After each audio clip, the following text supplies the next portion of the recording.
PTI के जहांगीर तरीन group ने ईद के बाद लाहे अमल फैसला तय करने का फैसला किया है और जहांगीर तरीन ग्रुप के अरकान पार्लियामेंट ने मुशावरत के बाद फैसला किया है कि वजीर आजम के नामजद करदा सेनेटर अली जफर की तहकीकात का इंतजार किया जाएगा और फिर कोई लाहे अमल तय किया जाएगा। ईद के बाद टिकट होल्डर्स और अरकान पार्लियामेंट की मुशावरत की जाएगी। इसके अलावा ज़राए का कहना है कि मजीद 4 अरकान कौमी असम्बली का जहांगीर तरीन से राबता हुआ है।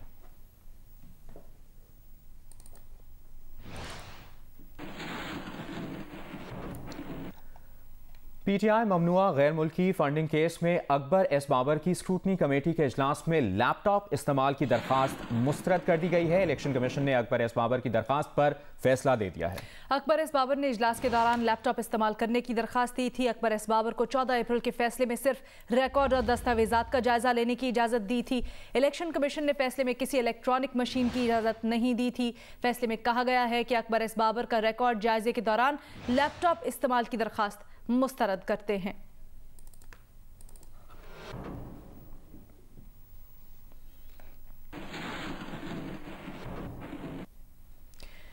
कोरोना से मुतालिक आपको अपडेट करें तो मुल्क में 24 घंटों में कोरोना से मजीद 79 अफराद इंतकाल कर गए। NCOC के ताज़ा आदादोशुमार के मुताबिक 24 घंटों में कोरोना के 4213 नए केसेस सामने आए हैं। मुल्क में गुज़श्ता रोज़ कोरोना के 45,954 टेस्ट हुए। 24 घंटों में मुस्बत केसेस की शरह 9% से ज़ायद रही।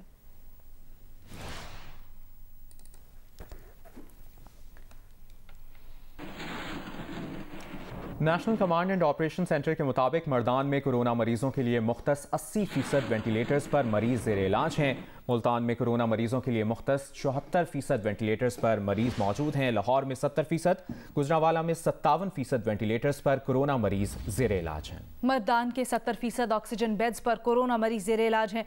पेशावर में 65, सवात में 63, लाहौर में 59% ऑक्सीजन बेड्स पर कोरोना मरीज हैं। NCOC के मुताबिक मुल्क भर के 631 अस्पतालों में 6534 कोरोना के मरीज दाखिल हैं।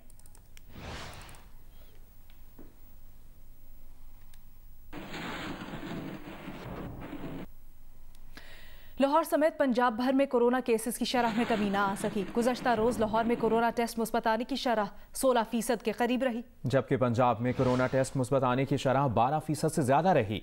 पंजाब में ICU में ज़ेर इलाज मरीजों की तादाद 464 हो गई, जबकि लाहौर में ICU में मरीजों की तादाद 255 है।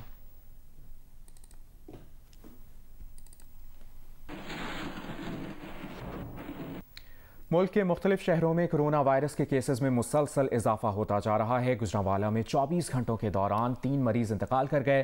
हैदराबाद में कोरोना से 1 शख्स इंतकाल कर गया। गुजरांवाला में कोरोना से मजीद 3 मरीज इंतकाल कर गए। 33 नए अफराद में वायरस की तस्दीक हुई है।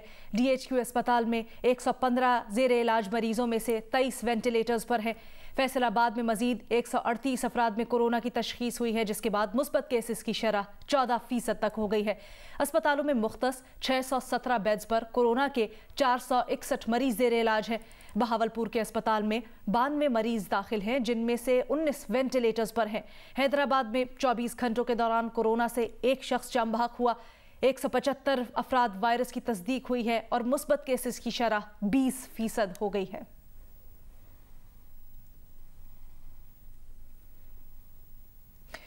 अब आपको बताएं कि मुआविन खुसूसी सेहत डॉक्टर फैसल सुल्तान ने प्रेस कॉन्फ्रेंस करते हुए कहा कि आज से 40 साल से ज़ायद उम्र के लोगों की वैक्सीनेशन शुरू हो जाएगी। उन्होंने कहा कि जून तक वैक्सीन की 1,90,00,000 डोजेज मौसूल हो जाएंगी। हुकूमत ने वैक्सीन का अमल मरबूत हिकमत अमली से शुरू किया। पाकिस्तान में 10 करोड़ आबादी वैक्सीनेशन के लिए अहल है।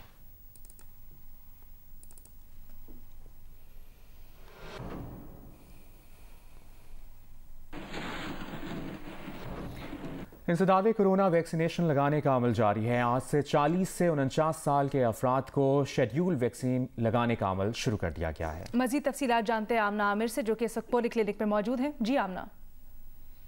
एनसीओसी के फैसले के बाद आज से इस्लामाबाद में जो है 40 से 49 साल के लोगों की वैक्सीनेशन का अमल भी शुरू कर दिया गया है। 50 साल से ज़ायद उम्र के अफराद की वॉक इन वैक्सीनेशन हो रही है और इस वक्त मैं पॉली क्लिनिक में मौजूद हूँ और यहाँ पे लोगों का बहुत रश लगा हुआ है और इस वक्त मेरे पास पॉली क्लिनिक वैक्सीनेशन मरकज़ के फोकल पर्सन मौजूद हैं डॉक्टर नियाज। उनसे पूछती हूँ, डॉक्टर साहब आप बताएंगे कि आज क्या 40 वालों की वैक्सीनेशन के हवाले से? जी, आज से जो है वो 40 साल की जो है वैक्सीनेशन का अमल शुरू हो चुका है और जो 50 प्लस है उनके लिए वॉक इन पे शुरू हो चुका है। तो लोग आ रहे हैं, वैक्सीन लगा रहे हैं, सीनियर सिटीजन भी आ रहे हैं, हेल्थ वर्कर की दोबारा शुरू हो चुकी है वो भी आ रहे हैं। तो इसका अमल जो है वो जारी है। बताएं कि रमज़ान है उसके बावजूद बड़ी तादाद नज़र आ रही है, थोड़ा सा बताएंगे? जी, लोगों में काफ़ी अवेयरनेस पैदा हो चुकी है तो लोग आ रहे हैं, मॉर्निंग में भी आ रहे हैं, नाइट में भी हमारा शिफ्ट काम कर रहा है, नाइट में भी आ रहे हैं, काफ़ी लोग आ रहे हैं, लगा रहे हैं। और ये रिक्वेस्ट है सबसे कि अपनी रजिस्ट्रेशन करवाएं और आ जाएँ, वैक्सीन लगाएं। जी, आपने डॉक्टर नियाज साहब की बात सुनी। उनका कहना था कि लोगों में अब ज़्यादा आगाही आई है वैक्सीन के हवाले से। यही वजह है कि रमज़ान होने के बावजूद लोगों की बड़ी तादाद जो है वैक्सीनेशन मराकज़ में पहुंच रही है। जी, गुजरावाला में जहां कोरोना केसेस में तेजी से इजाफा जारी है, वहां बाजारों में भी ईद की शॉपिंग के लिए खरीदारों का रश बढ़ता जा रहा है। बाजारों में कोरोना एसओपीज पर कितना अमल दरामद किया जा रहा है, उस्मान खलील से जानते हैं। जी उस्मान। जी, गुजरावाला में कोरोना केसेस में तशवीशनाक हद तक इजाफा होता जा रहा है और महकमा सेहत की रिपोर्ट के मुताबिक रोजाना औसतन 50 अफराद में कोरोना वायरस की तशखीस हो रही है और जूं जूं ईद करीब आती जा रही है गुजरावाला की मार्केट और बाजारों में भी शहरियों का रश बढ़ता जा रहा है। हमने अंदरून शहर विजिट किया तो वहाँ पर हमने देखा कि रैना वाली गली, सराफा बाजार, जनाब बाजार और दीगर जो अंदरून शहर मार्केटें हैं वहाँ पर सुबह 10 बजते ही खवातीन खरीदारों का रश लग जाता है। ज्यादातर खवातीन ने मास्क लगा रखा होता है तो बेशतर बगैर मास्क के ही जो है खरीदारी करती हुई नजर आ रही हैं। इसके अलावा जो जिली इंतजामिया की तरफ से भी रोजाना की बुनियाद पर कोरोना एसओपीज की खिलाफ वर्जी करने वाले दुकानदारों के खिलाफ कार्रवाइयां जारी हैं और उनके खिलाफ मुकदमात भी दर्ज किए जा रहे हैं। जी, वज़ीर आला सिंध सैयद मुराद अली शाह की ज़ेर सदारत कोरोना वायरस टास्क फोर्स का इजलास हुआ। उन्होंने हैदराबाद और कराची के ज़िला शर्की में मजीद सख्त इक़दाम करने का फैसला किया है। कोरोना वायरस टास्क फोर्स के इजलास में सूबाई वज़रा, कोर 5, रेंजर्स, WHO के नुमाइंदों ने शिरकत की। इजलास को बताया गया कि सिंध भर में कोरोना के 5.4% केसेज हैं, जबकि सेहतियाबी की शरह 93% है और शरह अमवात 1.6% है। इजलास को बताया गया कि अप्रैल में सिंध में 154 मरीज इंतकाल कर गए। गुज़श्ता 7 दिनों में कराची में 10.42%, हैदराबाद में 14.52%, जबकि सखर में 5.48% केसेस रिपोर्ट हुए। वज़ीर आला सिंध ने कहा कि SOPs की खिलाफ वर्जी हो रही है, पुलिस और कमिश्नर SOPs पर सख्ती से अमल दरामद कराएं। वज़ीर आला सिंध ने वज़रा को हिदायत की कि वो शहर का दौरा करें जिससे SOPs पर अमल कराने में मदद मिलेगी।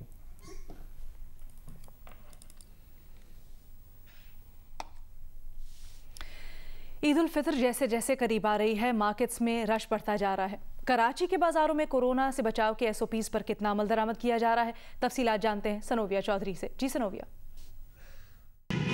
जी, हुकूमत सिंध की जानिब से जैसे कि हफ्ते में 2 दिन जो है वो लॉकडाउन लगाया जाता है, जुम्मे और इतवार के दिन, और इस दौरान हम देखते हैं कि कराची की तमाम मार्केटें जो है वो बंद होती हैं। आज पीर का दिन है, पहला वर्किंग डे है, लॉकडाउन भी नहीं है। तो अगर हम बात करें बाज़ारों की सूरत हाल की तो आज हमें मार्केट्स में काफ़ी रश नज़र आ रहा है। जैसे जैसे ईद के दिन करीब आ रहे हैं तो मार्केटें भी सुबह 11 बजे के करीब खुलना शुरू हो चुकी हैं।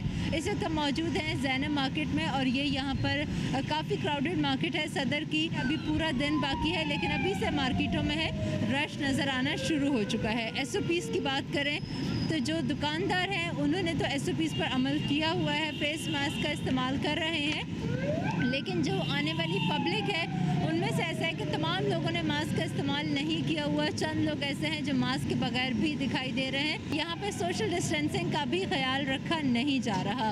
तो अगर हम बात करें सूरत हाल की तो आज मार्केटों में रश तो है लेकिन बहुत ज़्यादा SOPs पर अमल जो है वो नहीं किया जा रहा। जी, वज़ीर आज़म के मुआवने ख़ुसूसी उस्मान डार ने कहा है कि उन्हें असिस्टेंट कमिश्नर सोनिया सदफ के साथ पेश आए नाखुशगवार वाक़े पर अफसोस हुआ।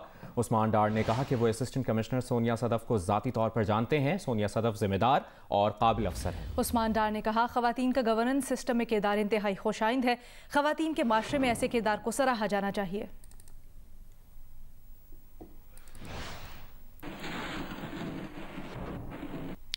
और वाक़या कुछ यूँ कि फिरदौस आशिक अवान गैर मयारी फलों की वजह से असिस्टेंट कमिश्नर सियालकोट सोनिया सदफ पर बरस पड़ी। असिस्टेंट कमिश्नर से कहा रश में क्यों नहीं आई। फिरदौस आशिक अवान ने गैर इखलाकी लफ्ज़ इस्तेमाल करते हुए खातून इंतज़ामी अफसर से कहा कि आपको लगा या फिर किसने है। असिस्टेंट कमिश्नर ने उनसे एहतजाज किया और कहा कि बात करने का ये तरीका दुरुस्त नहीं। फिरदौस आशिक अवान फिर भी गरजती बरसती रहीं तो असिस्टेंट कमिश्नर सोनिया सदफ पिंडाल से बाहर चली गईं। माविन खुसूसी डॉक्टर फिरदौस आशिक ने रमजान बाजार का दौरा किया। दौरे के दौरान डॉक्टर फिरदौस आशिक अवान ने असिस्टेंट कमिश्नर सियालकोट सोनिया सदफ पर बरस पड़ी। फिरदौस आशिक अवान ने गैर इखलाकी लफ्ज़ इस्तेमाल करते हुए कहा कि आपको लगाया किसने है। असिस्टेंट कमिश्नर ने इनसे एहतजाज किया और फिर पिंडाल से बाहर चली गईं। रिप्लेस करें, नीचे रिप्लेस करें, आपकी ये ड्यूटी है, आपके स्टाफ की ड्यूटी है। जितना थर्ड क्लास स्टूडेंट है यहाँ से मैं ये भी गवर्नमेंट ने लगाया ना, इस पे ये लोगों के डुबेरों के हाथ में लोगों को छोड़ दो। गवर्नमेंट यहाँ पे भी जवाब दे। तो आपका फर्ज है, आप तनख्वाह इस चीज़ की लेती हैं, मैं तनख्वाह इस चीज़ की नहीं लेती हूँ। आप लेती हैं कि क्या देखें क्या गलत हो रहा है। मैडम इसको आराम से बात की आपकी उस वक्त से कभी आपको कहाँ से हम बरामद कर रहे हैं। आप विजिट पे आई हैं, आप तो राश सबके लिए है, आपके लिए आप कोई आसमान से उतरी हुई है। बिल्कुल आसमान से नहीं उतरी हुई, बाकियों के लिए राश नहीं है। आपको ज़्यादा जान अजीज है, उनकी जान है जैसी। आपकी हरकतें ही नहीं है ऐसी वाली। जिस आपको लगाया उससे पूछते हैं ये तरीका क्या नहीं है तुम्हारा। तुम VIP ड्राइंग रूमों में बैठो जाके, ये कौन सा तरीका है तुम्हारा।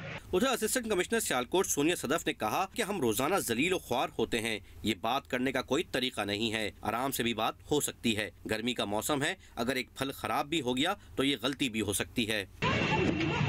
यहाँ पे और सुबह शाम हम यहाँ पर होते हैं, ये कोई तरीका नहीं है। हम आराम से भी बात कर सकते हैं। और गर्मी का मौसम है, कोई फ्रूट अगर खराब हो भी गया है तो ह्यूमन एरर का भी कुछ बस ठीक है, कोई बात नहीं। मैडम को विजिट कंप्लीट करने दे, फिर हम निकलते हैं। चीफ सेक्रेटरी पंजाब जवाद रफीक मलिक ने कहा कि किसी भी सरकारी अफसर या अमले के साथ गैर इखलाकी जबान इस्तेमाल करना काबिल मुजम्मत है। ऐसे गैर मुहज़्ज़ब बर्ताव की मुजम्मत करते हैं। अपने तहफ़्फ़ुज़ात वज़ीर आला पंजाब तक पहुँचा दिए हैं। इसी मामले पर मुस्लिम लीग नून की नायब सदर मरियम नवाज ने फिरदौस आशिक अवान की जानिब से असिस्टेंट कमिश्नर सियालकोट को डांटने को फिरौनियत करार दे दिया। कहा अपनी नाकामी और बदतरीन कारकर्दगी का गुस्सा सरकारी अफसरान पर निकालना फिरौनियत है। रमजान बाजारों में गैर मेयारी और महंगी अशिया हुकूमती नालायकी का मुंह बोलता सबूत है। मरियम नवाज ने कहा सरकारी अफसरान आपके जाती मुलाजिम नहीं। सियालकोट के रमजान बाजार में खातून असिस्टेंट कमिश्नर सोनिया सदफ के साथ होने वाला सलूक काबिल मजम्मत है। मरियम नवाज ने कहा कि सिविल सर्वेंट और ब्यूरोक्रेट्स मुकाबले के इम्तिहान पास करके इस मकाम तक पहुँचते हैं, सिलेक्ट होकर नहीं आते। वजीर होने का ये मतलब नहीं कि आपको अफसरान की तजलील का लाइसेंस मिल गया। फिरदौस आशिक अवान सोनिया सदफ से माफ़ी मांगे।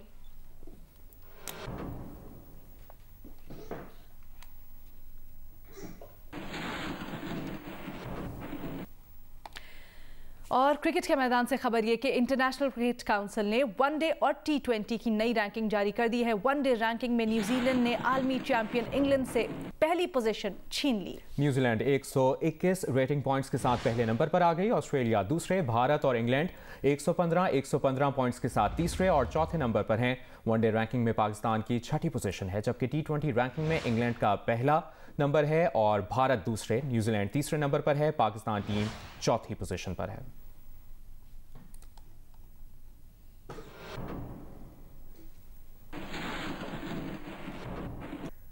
Pakistan number 1 table tennis player Parniya Zaman Khan ने कोविड-19 की वजह से घर ही में ट्रेनिंग शुरू कर दी। टीवी लाउंज में टेबल टेनिस की मेज लगा ली। उनका कहना है कि कोरोना वायरस की वजह से क्लब्स तो बंद हैं, अपनी फैमिली की मदद से घर ही में ट्रेनिंग कर रही हैं, क्योंकि उन्हें अपनी नंबर 1 पोजीशन के साथ साथ साउथ एशियन गेम्स में गोल्ड मेडल भी जीतने का चैलेंज दरपेश है। परनिया जमान खान ने घर का टीवी लाउंज ट्रेनिंग के सामान और टेबल टेनिस की मेज से सजाया हुआ है, क्योंकि कोरोना वायरस की वजह से क्लब्स बंद और खेलों की सरगर्मियां मुअत्तल हैं। ऐसे में परनिया अपने अहदाफ को यकीनी बनाने के लिए ट्रेनिंग को नज़रअंदाज नहीं कर रही। मेरी फुल कोशिश है कि मैं अपनी जो नंबर 1 रैंकिंग है उसको मैं बचाऊं और मैं उसको साथ रखते रखते मेंटेन करते करते मैं प्रैक्टिस करूं। परनिया जमान खान अपनी फैमिली की मदद से ट्रेनिंग करती हैं। उनका कहना है कि वालिदैन और भाई उन्हें बहुत सपोर्ट करते हैं।